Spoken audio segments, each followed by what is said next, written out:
Puji Tuhan, shalom semua. Saudara, kita ada dalam sukacita yang besar sebab kita akan beribadah.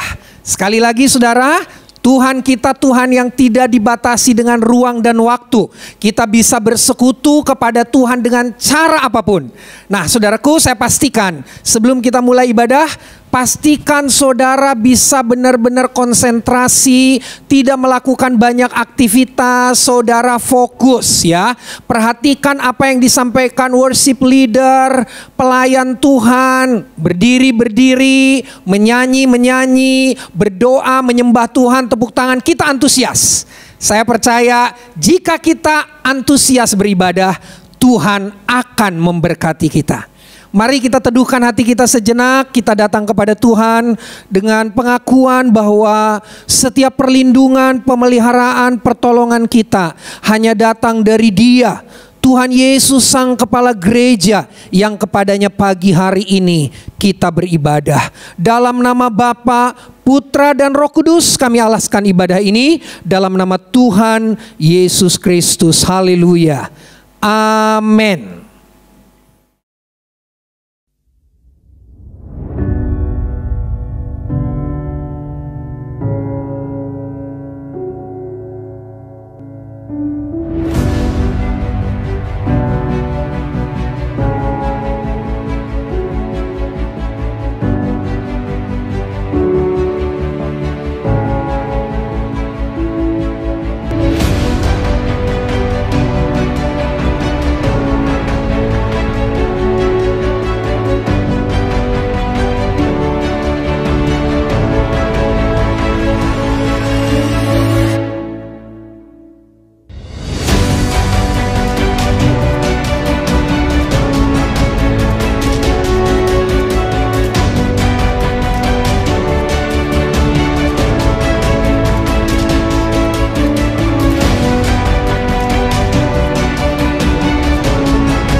Audio Jungle.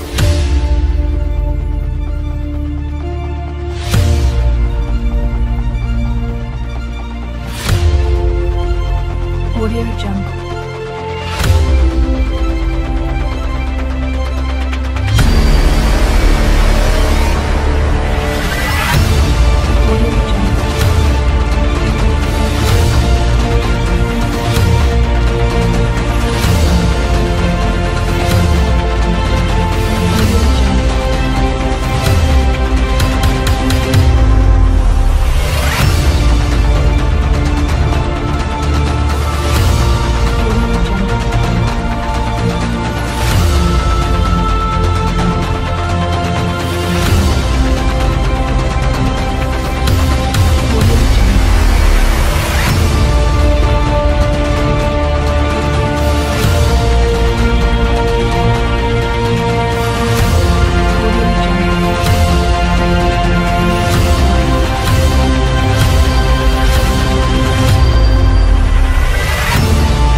Puji Tuhan. Mari saudara, semua yang ada di rumah, kita akan sama-sama merendahkan hati untuk kita datang kepada pribadi Yesus, untuk kita siap masuk dalam ibadah kita. Bapa kami dalam surga, kami mengucap syukur untuk kekuatan yang baru, kesehatan yang baru, serta nafas yang baru yang boleh Tuhan percayakan bagi setiap kami.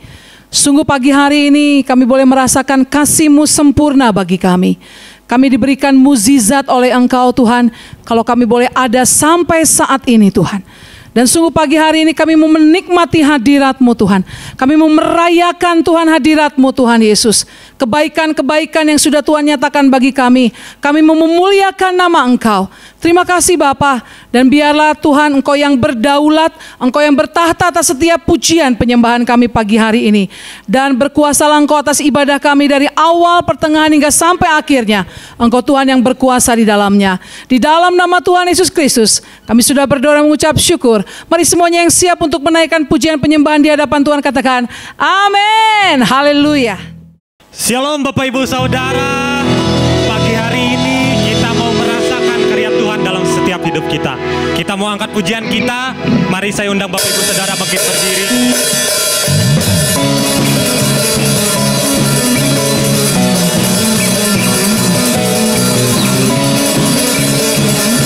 Karyamu Tuhan Yesus sungguh nyata dalam setiap hidup kami Tuhan. Bukti karyamu nyata dari hari ke hari, dari hari ke hari. Amin. Tuhan Yesus Engkau baik, besar cintamu nyata dari generasi ke generasi. Kau angkat beban kami, sakit kami Tuhan Yesus. Haleluya. Kau angkat beban hidupku Tuhan Yesus. Sungguh baik, sangat baik, teramat baik.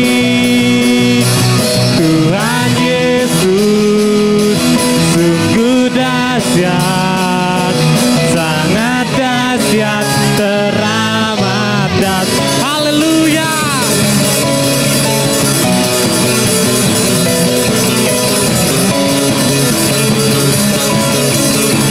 Mari jemaat Tuhan, kita mau katakan bukti karyamu nyata. Amin. Tuhan Yesus dari hari ke hari, besar cintamu Tuhan Yesus untuk kami. Besar cintamu nyata dari generasi ke generasi. Kau angkat sakit kami Yesus, kau angkat sakitku, kau angkat beban hidup kami Tuhan. Kau angkat beban. Mari jemaat Tuhan kita mau sorakan. Sungguh baik, sangat baik, teramat baik. Tuhan Yesus sungguh dahsyat, sangat dahsyat, teramat. Tuhan Yesus sungguh baik, sangat baik, teramat baik. Sungguh dahsyat, sangat dahsyat, teramat dahsyat. Haleluya.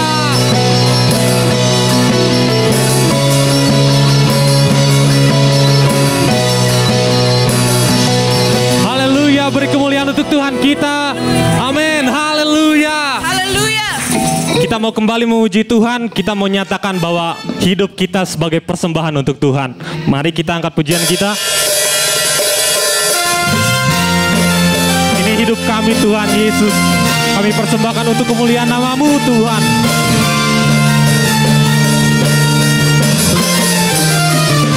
Mari kita katakan, hidupku sekarang, amin. Ku persembahkan di hadapan-Mu Tuhan Yesus. Oh Yesus Tuhan, terimalah Tuhan Yesus, terimalah sekarang, amin. Persembahanku, kurban yang harum dan menyenangkan-Mu.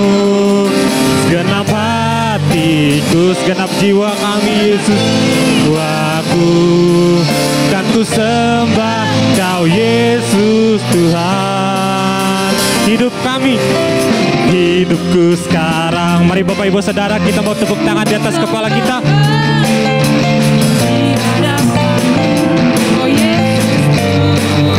Terimalah Yesus persembahan kami sekarang. Persembahanku, korban yang harum dan menyenangkanmu. Genap hatiku, genap jiwaku, kan ku sembah Kau Yesus Tuhan. Tak berubah selamanya cinta kasih-Mu padaku.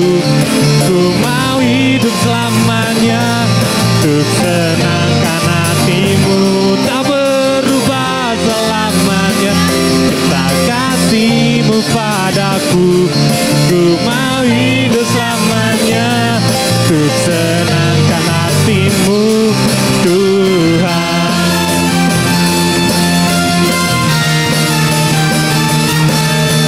Terima kasih Tuhan Yesus atas kasih setia-Mu dalam setiap hidup kami. Hidupku sekarang kami mau persembahkan Tuhan Yesus, bahkan di hadapan-Mu, oh Yesus Tuhan. Terimalah sekarang persembahan kami Tuhan. Amin. Korban yang harum dan menyenangkan-Mu. Mari kita angkat tangan kita. Hatiku, genap jiwaku, kan ku sembah Kau Yesus Tuhan. Tak berubah selamanya cinta kasih-Mu padaku. Ku mau hidup selamanya untuk senangkan hati-Mu. Tak berubah selamanya cinta kasih-Mu padaku. Ku mau hidup selamanya untuk senangkan hati-Mu. Tak berubah selamanya cinta kasih-Mu padaku. Ku mau hidup selamanya untuk senangkan hati-Mu, Tuhan. Untuk senangkan-Mu, senangkan hati-Mu, Tuhan. Untuk menyenangkan-Mu.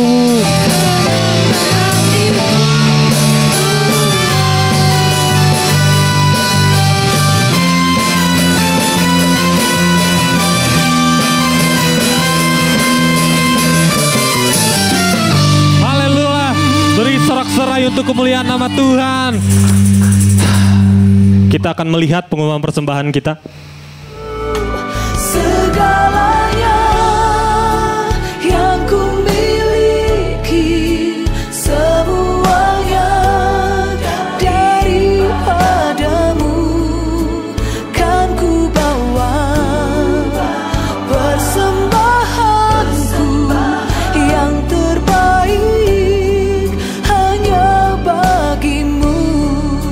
Segalanya yang ku miliki, semuanya daripada-Mu, kan ku bawa persembahanku yang terbaik hanya bagi-Mu.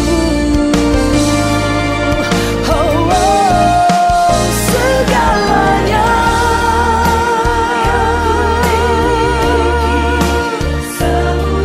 semuanya dari-Mu, Tuhan. Sungguh indah Tuhan Yesus saat kami berada dalam hadirat-Mu, saat kami tinggal diam memberikan setiap hidup kami untuk kemuliaan nama Tuhan.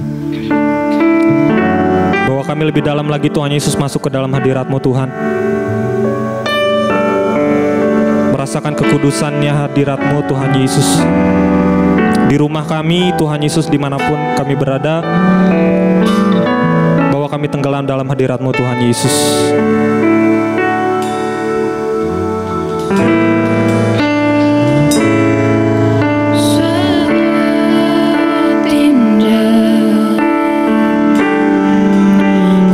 Berhadapan dengan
Yesus kekasih jiwaku, bawa kami Tuhan,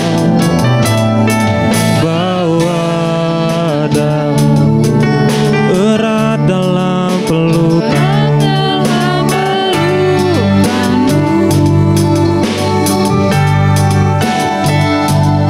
menikmati kasih dan indahnya hadirat-Mu, hadirat-Mu, hadirat-Mu Tuhan, ku rasakan kekudusan-Mu Bapa, penuhiku,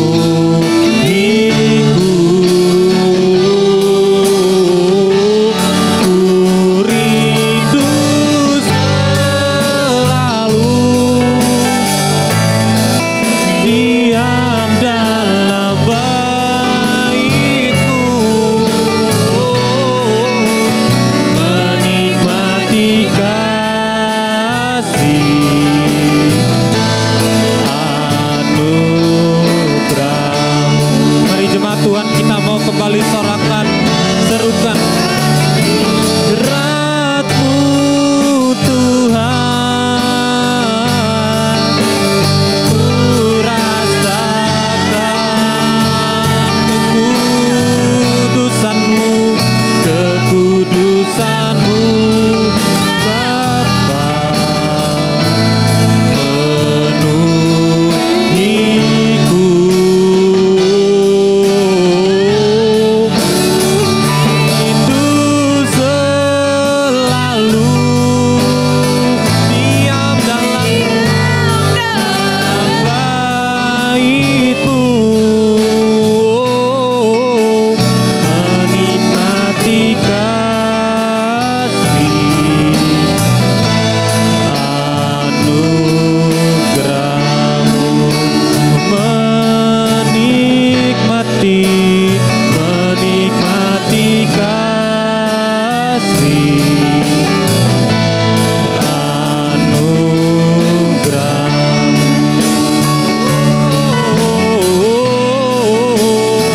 menikmati kasih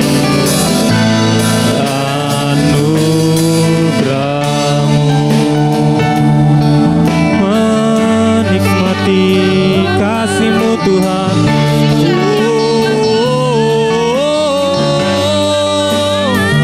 menikmati kasih-Mu, hanya kasih-Mu Tuhan.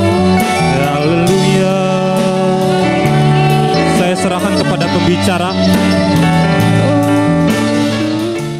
Puji Tuhan, saudara, kita mau mendengarkan kebenaran firman Tuhan. Mari kita tundukkan kepala, kita datang kepada Tuhan. Tuhan Yesus, ini kami rindukan firman-Mu. Ini kami perlukan firman-Mu. Kami menyadari tanpa firman Tuhan kami akan tersesat. Untuk itu berbicaralah kepada kami Tuhan, ajar kami, Roh Kudus mampukan kami. Tuhan, hamba hanya sekedar alat, biar semua kekuatan datang dari Engkau, dan tanah hati yang subur tersedia dalam kehidupan kami. Ada benih yang ditabur, benih berakar, bertumbuh, berbuah lebat dan tetap untuk kemuliaan Tuhan. Berfirmanlah ya Tuhan, kami siap untuk mendengar firman-Mu, mengerti dan melakukannya. Dalam nama Yesus, haleluya, amin. Baik, puji Tuhan saudara, kita ada lagi dalam pemberitaan firman Tuhan, masih di bulan Agustus tentang kelemah lembutan. Nah, sebelum saya menyampaikan beberapa hal yang akan kita pelajari hari ini, saya akan review atau ulang dulu apa yang kita pelajari minggu yang lalu. Mari saudaraku, kita akan lihat kelemah lembutan. Kelemah lembutan minggu lalu kita sudah pelajari saudara, bahwa apa sih kelemah lembutan itu? Nah saudaraku yang terkasih, kelemah lembutan ternyata dalam bahasa Yunani itu ditulis dengan kata praus. Praus itu artinya saudara lembut, perhatian. Nah, ini kata perhatian ini penting saudaraku, karena saya nanti akan bahas berkaitan dengan perhatian ini. Kelemah lembutan itu bicara tentang lembut, perhatian, tidak kasar. Dalam terjemahan Yunani ditulis dengan kata praus. Nah, saudaraku, dalam zaman Yesus kata ini dipakai untuk berbagai hal. Salah satunya adalah obat yang menenangkan, itu dikaitkan dengan praus. Angin sepoi-sepoi yang memberi kesejukan, itu juga dihubungkan dengan praus. Kemudian perangai kuda yang sudah dijinakan sehingga bisa dipakai untuk membantu pekerjaan di sawah atau di ladang. Kok kuda? Karena lemah lembut itu sebetulnya kuat, saudara. Jadi lemah lembut itu bukan lemah gemulai, lemas, bukan saudaraku. Lemah lembut itu gak bicara tentang hal-hal yang halus, enggak saudara. Ya, lemah lembut itu kuat. Makanya saudaraku, dalam zaman Yesus kata praus itu dipakai untuk hal yang berkaitan dengan perangai kuda. Nah, kuda itu lambang kekuatan, saudara. Ya, baru-baru ini saya memperbaiki alat olahraga di pastori. Itu ternyata saudaraku, kekuatan dinamonya itu kekuatan kuda loh saudara. Ada power horse atau horsepower. Jadi kecepatan kuda dan kekuatan kuda loh, itu bisa jadi satuan kekuatan ternyata saudara ya. Luar biasa. Nah saudaraku, lemah lembut itu bukan lemah. Lemah lembut itu bukan loyo, bukan. Nah arti dari kelemah lembutan setelah kita tarik dari 3 hal tadi, artinya adalah sesuatu yang dapat mendatangkan ketenangan, kesejukan, terus kemudian memberi manfaat bagi lingkungan dan sesama. Kita sudah bahas itu minggu yang lalu. Nah kelemah lembutan juga adalah buah roh, karena buah roh itu adalah kelemah lembutan. Nah buah roh itu adalah karakter Kristus. Kita sudah lihat itu Galatia 5, di Galatia 5 ayat 22 sampai 23. Tetapi buah roh ialah kasih, sukacita, damai sejahtera, kesabaran, kemurahan, kebaikan, kesetiaan, kelemah lembutan, penguasaan diri, dan tidak ada hukum yang bertentangan dengan itu. Nah, saudara, dikaitkan dengan kehidupan spiritual kita, arti kelemah lembutan adalah power under control. Power under control ini artinya mengendalikan kekuatan. Jadi sekali lagi, kelemah lembutan bukan bicara tentang lemah, lesu, bukan. Kelemah lembutan justru bicara tentang kekuatan, tapi kekuatan yang terkendali.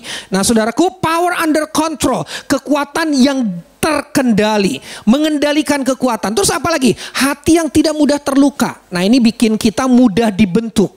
Nah kemudian apa lagi? Punya penghargaan terhadap orang-orang di sekitarnya dan respon benar terhadap proses kehidupan. Ini buat kita jadi mudah belajar. Jadi saudara, mengendalikan kekuatan, mudah dibentuk, mudah belajar. Itulah kelemah lembutan dalam kaitan dengan kehidupan spiritual kita. Nah, bagaimana kita belajar kelemah lembutan? Ada 2 tokoh Alkitab yang saya mau angkat untuk kita sama-sama pelajari berkaitan dengan kelemah lembutan ini, saudaraku. Ada 2 tokoh Alkitab. Yang pertama, kita akan belajar tentang kelemah lembutan ini dari seorang yang bernama Musa. Dalam Bilangan 12 ayat 3, Alkitab menulis begini. Adapun Musa ialah seorang yang sangat lembut hatinya. Sangat lembut hatinya loh. Selembut apa sih? Lebih dari setiap manusia yang di atas muka bumi. Jadi hati Musa ini lembut sekali. Lebih dari setiap manusia yang di atas muka bumi. Jadi Musa itu hatinya selembut siapa? Nggak ada bandingannya. Karena Alkitab bilang dia paling lembut di antara semua manusia yang ada di atas muka bumi. Powerful bukan saudara? Yuk kita mau belajar kelemah lembutan dari orang ini. Hebatnya kayak apa sih Musa ini? Saudaraku, sampai dibilang sama Alkitab, Musa itu hatinya lembut lebih dari setiap manusia yang ada di atas muka bumi.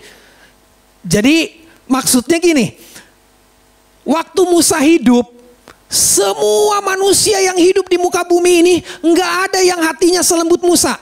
Musa paling lembut hatinya di muka bumi pada saat dia hidup. Luar biasa. Nah saya akan angkat ayat-ayat ini buat kita. Keluaran 32 ayat 30 sampai 32. Nah, kita akan lihat kehebatan Musa. Dan kemudian akhirnya Alkitab bilang Musa itu orang yang lembut hatinya. Lebih dari semua orang yang ada di atas muka bumi. Ini luar biasa. Yuk kita baca Keluaran 32 ayat 30 sampai 32.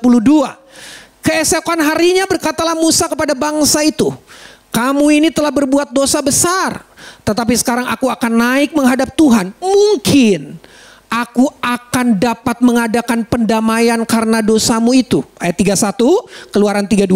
Lalu kembalilah Musa menghadap Tuhan dan berkata, bangsa ini telah berbuat dosa besar, sebab mereka telah membuat Allah emas bagi mereka. Ayat terakhir, tetapi sekarang kiranya engkau mengampuni dosa mereka itu, dan jika tidak, hapuskanlah kiranya namaku dari dalam kitab yang telah kau tulis.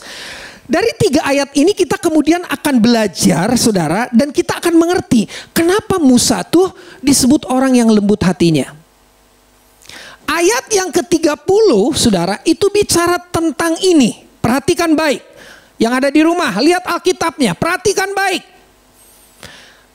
Ayat 30 menjelaskan, saudara, bahwa Musa ini orang yang suka berdamai.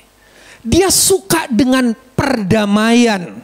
Makanya di ayat 30 keesokan harinya berkatalah Musa kepada bangsa itu, kamu ini telah berbuat dosa besar, benar. Tetapi sekarang aku akan naik menghadap Tuhan, mungkin aku akan dapat mengadakan perdamaian karena dosamu itu. Musa tuh orangnya suka berdamai, saudara. Musa tuh suka banget dengan perdamaian. Nah, gini Bapak Ibu, perhatikan anak-anak muda, Shoot Generation, lihat ke sini semua. Mau lembut hati, bangunlah sikap hidup, sikap hati yang suka berdamai. Orang yang sikap hatinya suka berdamai, itu pasti dia akan masuk kepada kelemah lembutan. Nah, Musa itu, saudara, suka berdamai. Dia ngerti bangsa itu berbuat dosa, tapi dia bilang, aku akan menghadap Tuhan, mungkin aku akan dapat mengadakan perdamaian karena dosamu itu. Sukailah perdamaian. Kalau saudara menyukai perdamaian, saudara adalah orang yang lemah lembut. Orang lemah lembut itu, saudaraku, suka perdamaian. Tapi ingat nih, ingat baik. Lihat ayat 31. Lalu kembalilah Musa menghadap Tuhan dan berkata, bangsa ini telah berbuat dosa besar, sebab mereka telah membuat Allah emas bagi mereka. Ingat baik, walaupun dia suka berdamai, tapi lewat ayat 31, Musa adalah orang yang peka terhadap dosa. Dia tetap ngomong bangsa itu melakukan dosa besar. Orang yang punya kelemah lembutan tuh orang yang peka terhadap hal-hal yang menyimpang dari Tuhan. Hatinya tuh langsung terganggu, saudara. Hatinya tuh langsung bicara. Hatinya tuh langsung mengajak dia untuk berpikir, untuk berbalik. Itu orang yang lemah lembut. Jadi Musa memang mau mengadakan perdamaian antara bangsa itu dengan Tuhan, karena bangsa itu sudah menjadi bangsa yang menyembah berhala. Tapi Musa juga punya kepekaan hati. Ya memang bangsa ini berdosa. Memang bangsa ini melakukan dosa besar. Tuh saudara, orang lemah lembut tuh orang yang peka terhadap dosa. Saya berdoa supaya setiap kita, Bapak Ibu, anak-anak muda, Youth and Teen Coast, Youth Generation, jadilah orang yang peka terhadap dosa. Kalau kau sudah melakukan dosa, segera berbalik dari dosa itu. Segera ada kembali dalam jalan Tuhan. Musa tetap mengatakan bangsa Israel, bangsa yang berdosa. Nah yang ketiga kemudian di ayat 32, tetapi sekarang kiranya engkau mengampuni dosa mereka itu, kata Musa. Dan jika tidak, hapuskanlah kiranya namaku dari dalam kitab yang telah kau tulis. Apa maksud di ayat 32 ini? Orang lemah lembut tuh rela berkorban. Dia bilang begini, saudara, jika Tuhan tidak mengampuni mereka, kata Musa, hapuskanlah kiranya namaku dari dalam kitab yang telah kau tulis. Wow. Bayangin saudara. Nah kalau saudara baca ayat berikutnya, saudara bisa lihat ayat berikutnya, ayat 33. Tuhan bilang gini, yang akan aku hapus nama-nama yang gak benar. Yang akan aku hapus nama-nama orang yang menyembah berhala. Namamu gak akan aku hapus, kata Tuhan. Tapi Musa ini saudara, orang yang punya kelemah lembutan. Dia mau berkorban. Dengan kata lain, dia mau jadi pembela buat bangsanya. Makanya di awal tadi praus itu saudaraku ada kata perhatian.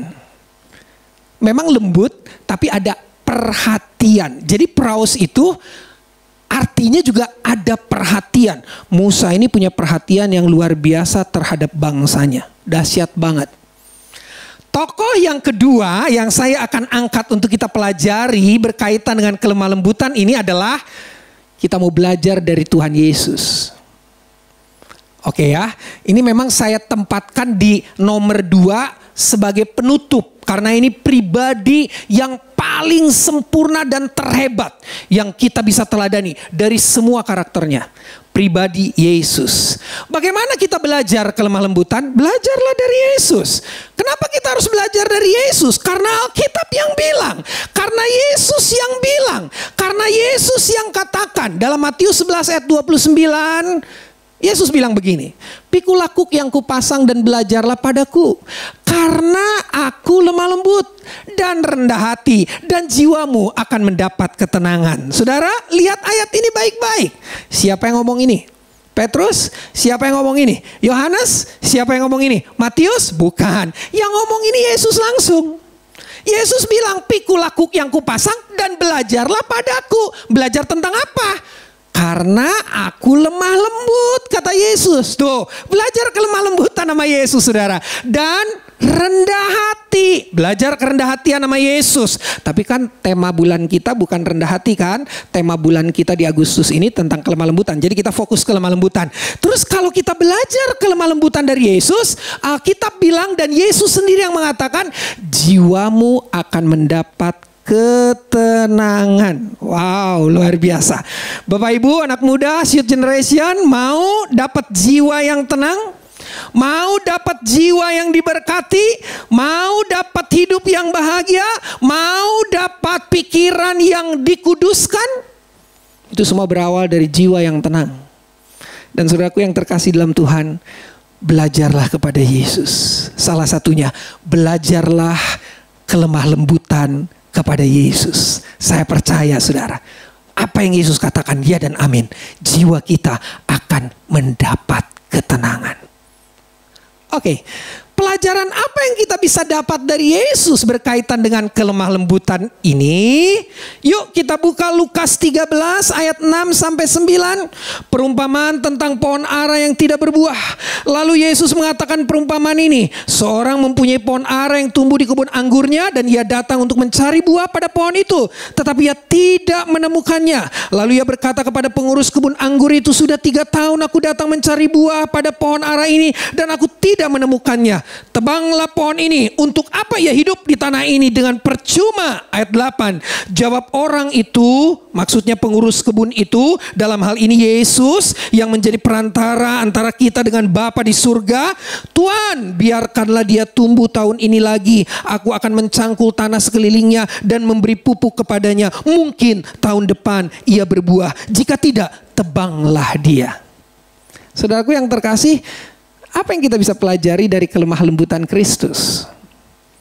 Pohon ara ini saudaraku ditunggu-tunggu supaya berbuah.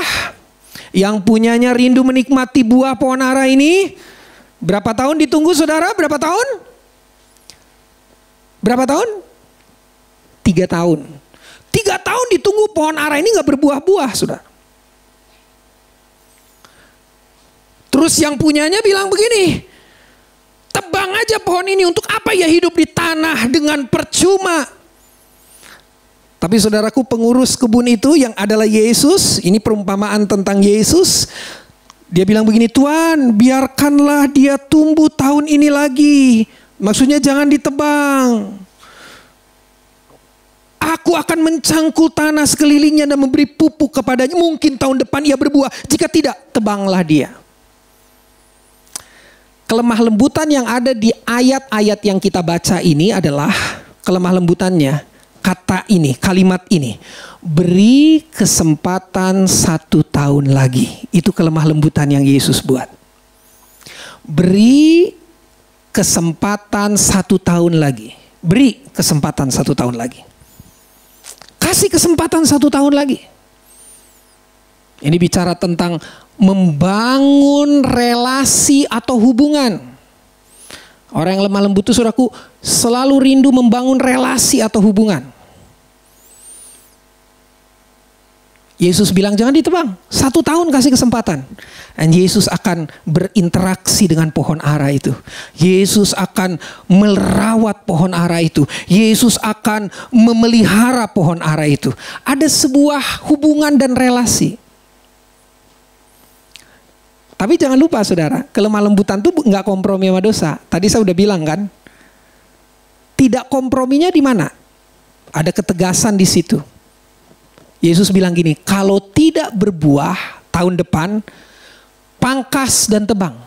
Nah, ini bicara tentang menaruh nilai kebenaran. Nah, orang lemah lembut tuh gini saudara, bangun hubungan, setelah hubungan dibangun, baru taruh nilai kebenaran.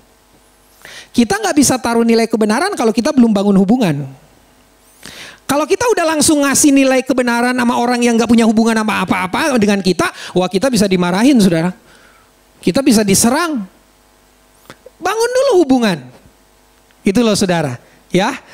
Di sini ada Kesia, ada Daniel. Kesia sama Daniel ini udah dekat. Kalau Kesia ngomong yang benar sama Daniel, Daniel udah gak sakit hati. Kalau Kesia negur Daniel, Daniel gak sakit hati. Begitupun sebaliknya. Di sini ada Hizkia sama Bang Roy. Hizkia dengan Bang Roy, loh kenapa hanya Roy yang saya sebut Bang ya? Kelihatannya Roy lebih tua. Ya Bang Hizkia dan Bang Roy gitu loh saudara ya. Bang Hizkia dan Bang Roy ini udah deket saudara. Jadi kalau Bang Hizkia negor Bang Roy gak sakit hati. Bang Roy ngasih nilai kebenaran sama Bang Hizkia, gak akan sakit hati Bang Hizkia. Kenapa? Karena sudah ada dalam hubungan. Hubungan itu penting saudara. Orang lemah lembut tuh ngerti bahwa yang pertama kali harus dia bangun adalah hubungan. Relasi, baru kemudian dia taruh nilai kebenaran. Tanda dia tidak kompromi. Lo membangun hubungan dengan orang berdosa tuh gak salah loh saudara. Tapi kita gak kompromi dengan dosanya. Katakan amin saudara. Ya, kita simpati kepada orang yang berdosa karena dia mengalami akibat dosanya. Dia mengalami kehancuran akibat dari dosanya. Lo itu gak salah saudara. Tapi kita tetap, ya dosa itu menghancurkan. Ya kenajisan itu menghancurkan. Kita harus tetap bilang begitu. Tapi jangan lupa, ada nilai kebenaran yang harus kita tanamkan. Ada nilai kebenaran yang harus kita munculkan.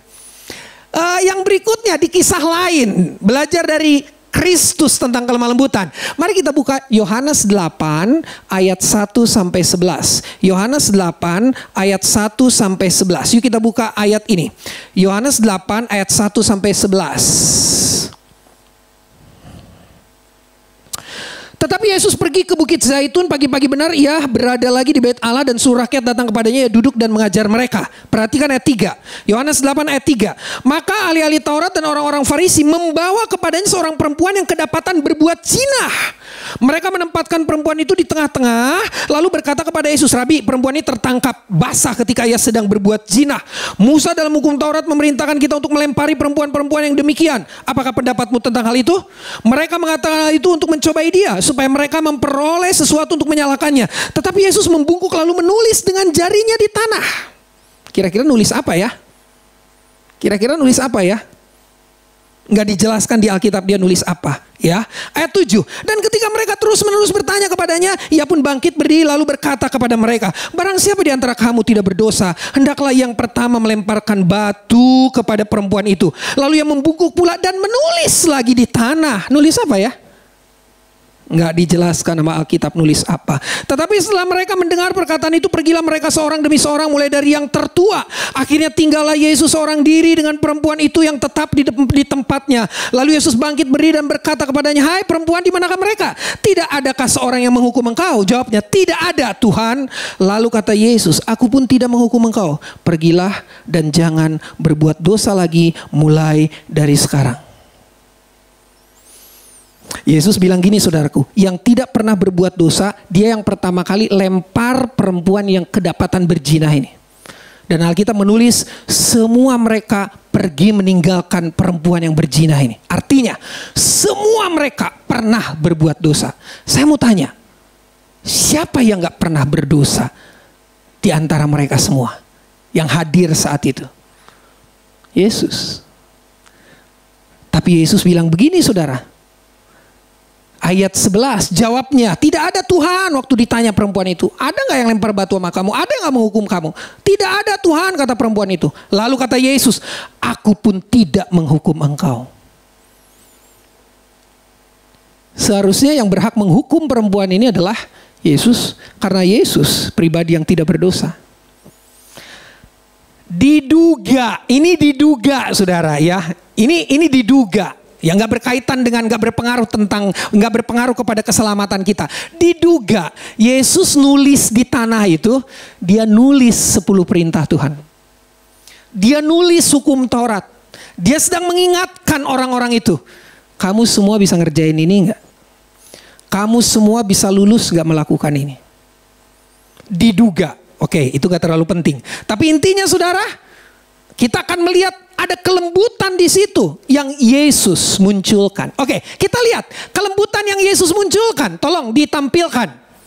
Apa yang Yesus munculkan? Ya, saya minta ditampilkan di layar TV ini. Oke, ada kelemah lembutan di situ saudara. Yesus bilang begini, aku pun tidak menghukum engkau. Nah, ini bicara tentang anugerah. Orang yang lemah lembut itu saudaraku selalu rindu menjadi alat saluran anugerah Tuhan. Orang yang lemah lembut itu saudaraku orang yang selalu rindu jadi alat saluran kasih karunia Tuhan. Sampai orang tuh bisa kaget. Bang Irwan, kok Bang Irwan gitu sih sama aku? Kok Bang Irwan tetap perhatian sama aku? Kok Bang Irwan tetap mau memberi sama aku, memberkati aku? Karena orang ini sebenarnya merasa nggak layak untuk diperhatikan Irwan. Karena dia udah banyak mengecewakan orang dan banyak kali mengecewakan Irwan sendiri. Tapi saudara, Irwan terus memperhatikannya. Kenapa? Nah, itu berarti Irwan itu lemah lembut. Bukan begitu Bang Irwan? Bang Irwan ada dalam kelemah lembutan? Nah, orang yang lemah lembut itu gitu saudara.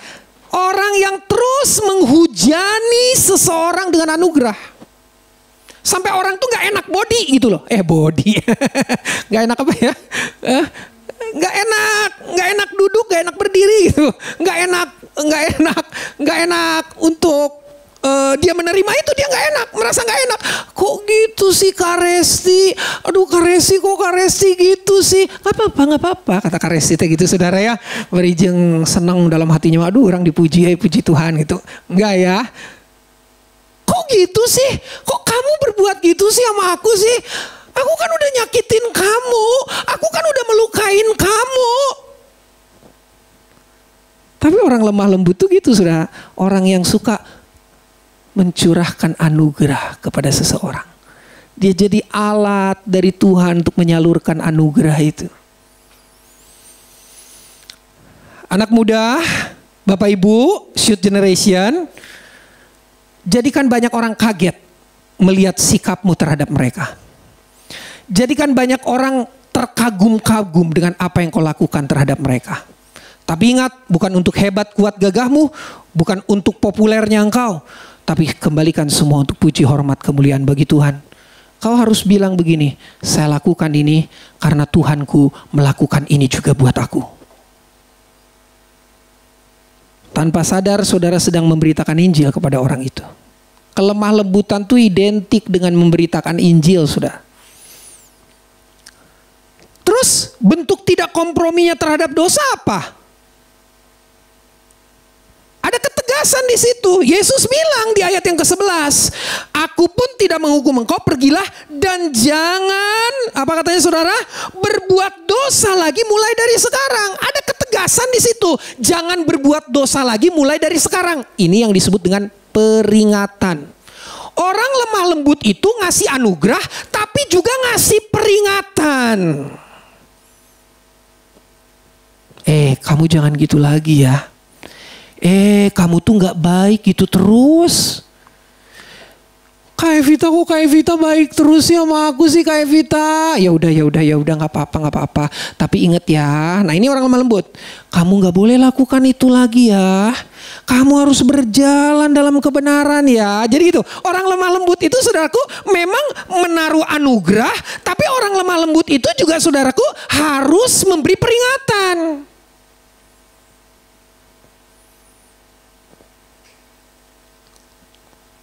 Itu yang disebut dengan kita mengasihi orang itu. Itu yang disebut dengan kita mengasihi sesama kita. Jennifer Pan ini adalah saudaraku orang yang luar biasa, orang hebat ini. Saat masih kecil Jennifer adalah siswa cemerlang. Dia tinggal di Kanada, saudara. Ini Kanada Journal yang menulisnya. Bagi orang tuanya, Jennifer Pan adalah anak emas. Foto-fotonya yang mengenakan jubah wisuda dari sebuah SMA Katolik, kemudian lulus dari University of Toronto, Kanada, yang terkemuka dengan predikat sarjana farmasi, membuat Beach Ha dan Hui Han Pan bangga orang tuanya. Pesta dan pacaran menjadi hal terlarang di rumahnya. Pendidikan adalah segalanya. Gadis itu mengikuti les piano dan skating serta bisa menguasai keduanya. Jennifer juga berlatih bela diri dan perenang yang baik. Ia adalah pelajar teladan yang tekun belajar hingga larut malam. Luar biasa loh saudara orang ini. Saya nggak punya ruang di slide ini untuk menceritakan lagi prestasi-prestasi dia. Prestasi-prestasinya luar biasa secara akademis, saudara.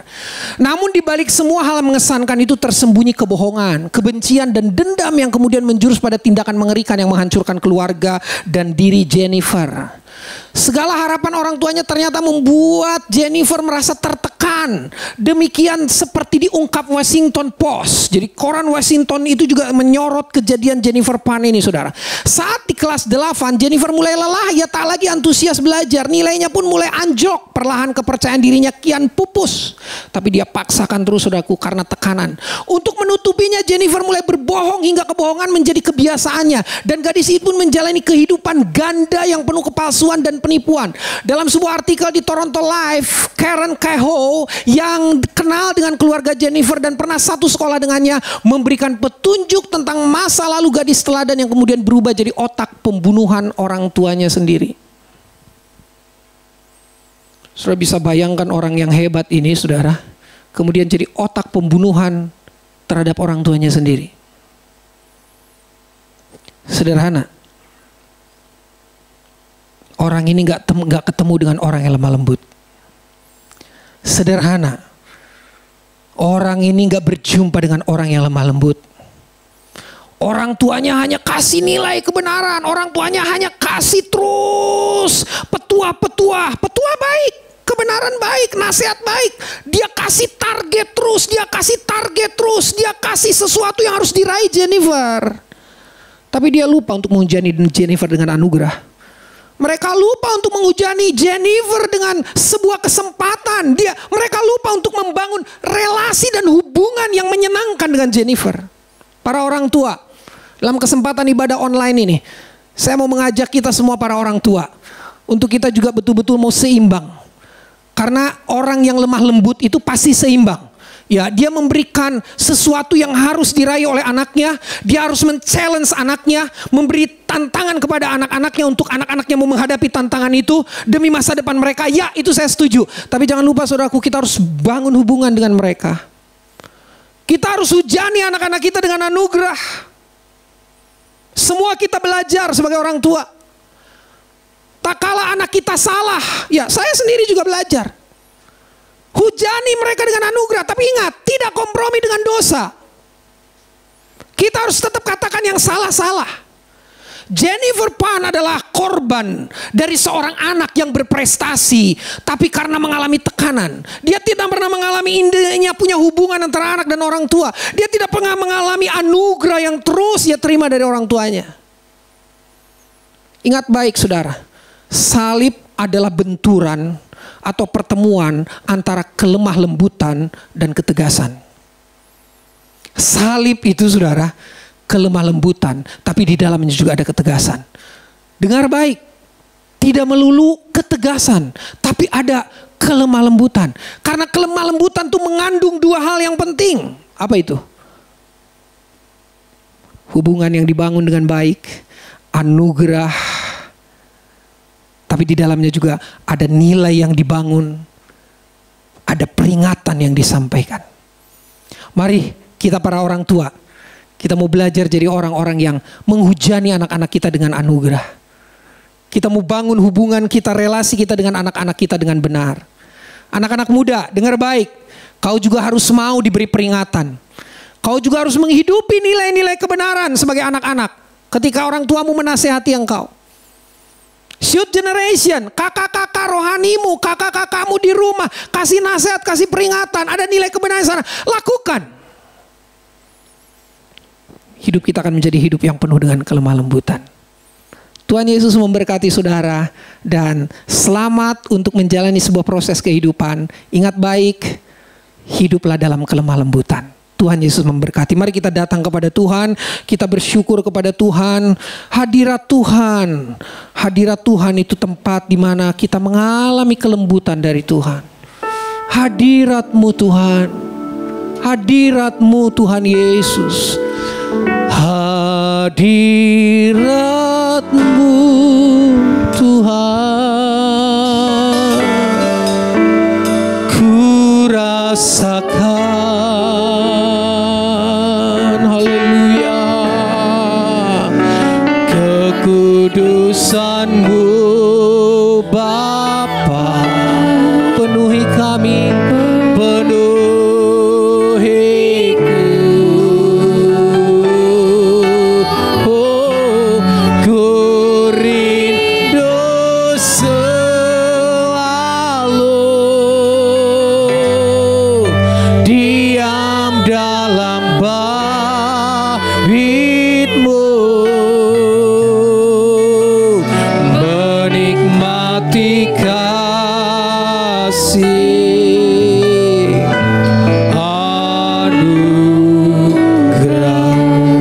saudara, saya undang bangkit berdiri bersama-sama yang ada di rumah. Mari bangkit berdiri.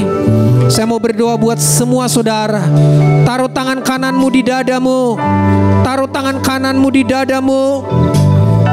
Tuhan, tangan kanan kami taruh di dada kami. Tanda kami mau menjaga hati kami, supaya hati kami lembut ya Tuhan. Biar kelemah lembutan itu ada dalam hidup kami Tuhan. Tuhan Yesus. Haleluya. Haleluya. Terima kasih Yesus. Terima kasih Tuhan. Kami mau belajar dari Engkau Yesus. Kami mau belajar dari Engkau supaya kami mendapatkan ketenangan jiwa itu. Terima kasih Tuhan. Terima kasih Yesus. Terima kasih untuk anugerah-Mu Tuhan. Kami mau mengalami tenang jiwa itu. Kami mau jiwa kami tenang di tengah masa pandemi yang begitu sukar hari-hari ini. Kami mau belajar untuk lemah lembut supaya kami memiliki ketenangan jiwa Tuhan. Terima kasih Bapa. Terima kasih untuk anugerah-Mu. Terima kasih Tuhan. Kami juga mau bersyafaat buat bangsa negara kami Indonesia. Tuhan tolong Indonesia dimampukan untuk menghadapi masa pandemi ini. Kau tolong TNI Polri Tuhan, seluruh pemimpin kami, presiden, pemerintah, wakil rakyat, para nakes yang ada di garda terdepan untuk menghadapi masa pandemi ini. Tuhan beri kekuatan kepada setiap mereka. Bahkan kami sebagai warga negara, sebagai masyarakat, kami juga mau bergandengan tangan untuk kami boleh bersama-sama mematuhi protokol kesehatan. Kami boleh menekan angka penyebaran COVID-19 di negeri ini. Kota Bandung Tuhan, kami berdoa Jawa Barat sembuh dalam nama Yesus. Tuhan, kami berdoa untuk seluruh gereja Tuhan di muka bumi ini.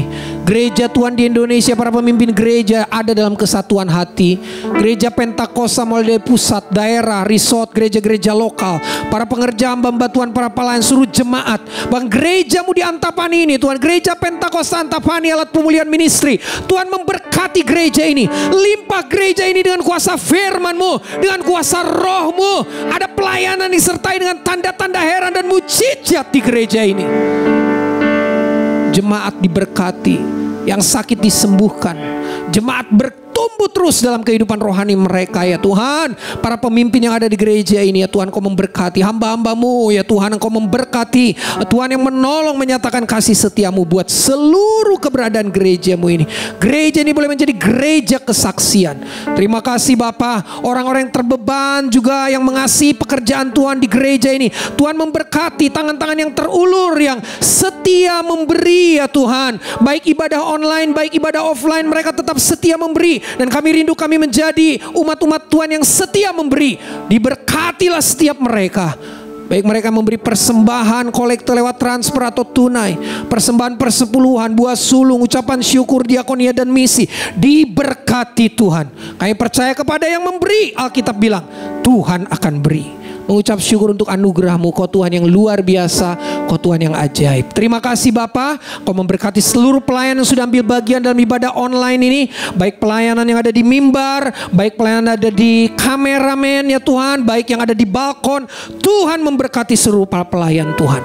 Dalam nama Tuhan Yesus kami berdoa dan mengucap syukur. Haleluya. Amin. Baik saudara, kita akan lihat pengumuman untuk 1 minggu ke depan. Shalom seluruh jemaat Gereja Pentakosta Antapani Bandung. Saya Christine akan menyampaikan Pentakosta News minggu ini. Berikut ini adalah jadwal kegiatan rutin gereja selama 1 pekan.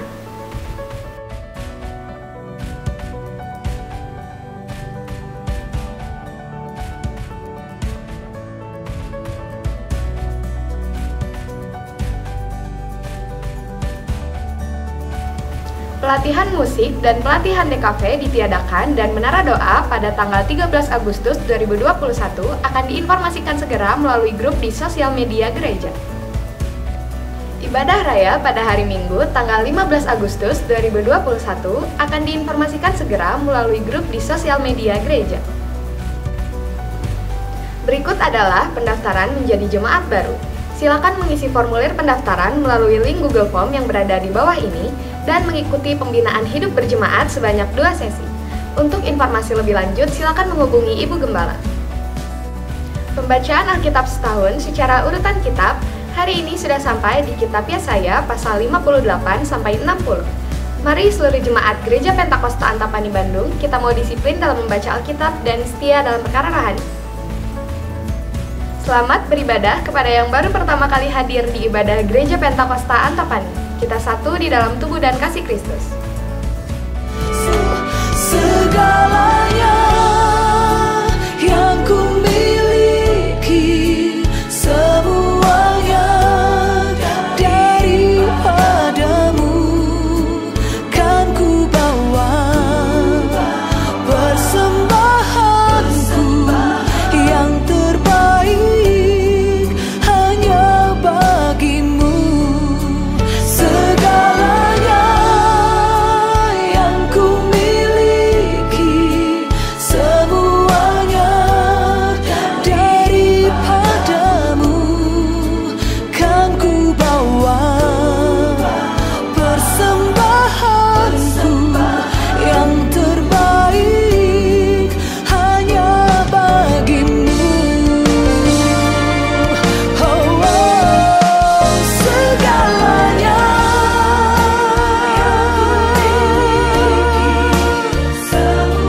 semuanya darimu Tuhan. Sekian Pentakosta News minggu ini. Selamat hari Minggu, tetap jaga kesehatan. Tuhan Yesus memberkati.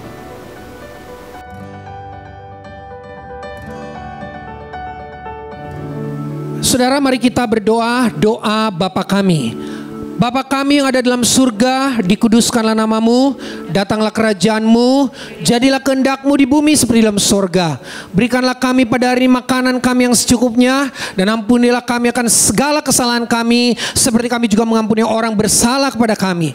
Dan janganlah membawa kami ke dalam pencobaan, tetapi lepaskanlah kami daripada yang jahat, karena Engkau yang punya kerajaan dan kuasa dan kemuliaan sampai selama-lamanya. Mari saudara berdiri, angkat kedua tangan saudara, terimalah berkat. Diberkatilah pribadimu, diberkatilah keluargamu, pekerjaan tanganmu diberkati Tuhan. Pekerjaan tangan yang mempermuliakan Tuhan diberkati untuk menjadi berkat. Anak-anak muda, youth generation, youth and teen course, diberkati sekolah, kuliah, pekerjaan, karirmu, masa depanmu gilang gemilang bersama dengan Tuhan. Bahkan seluruh perjalanan hidup kita diberkati untuk kita dibentuk, diproses menjadi semakin serupa dengan Kristus. terimalah berkat, kasih karunia dari Allah Anak, anugerah dari Allah Bapa di surga, tuntunan persekutuan penghiburan kekuatan dari Allah Roh Kudus menyertai saudara mulai pagi menjelang siang ini sampai selama-lamanya. Di dalam nama Tuhan Yesus Kristus. Semua yang siap terima berkat katakan amin. Tuhan Yesus memberkati kita semua. Saudaraku, kita sudah mengalami hal yang dahsyat di ibadah ini, amin saudara. Dan saya percaya setiap saudara yang sudah mengikuti ibadah ini dengan sungguh-sungguh ada janji-janji Tuhan buat saudara. Tetap hidup dalam kelemah lembutan, alamilah ketenangan jiwa seperti yang Yesus sudah katakan. Tuhan Yesus memberkati. Untuk ibadah selanjutnya nanti akan diinfokan di grup-grup media sosial gereja kita. Shalom, selamat hari Minggu. Semua aku diberkati.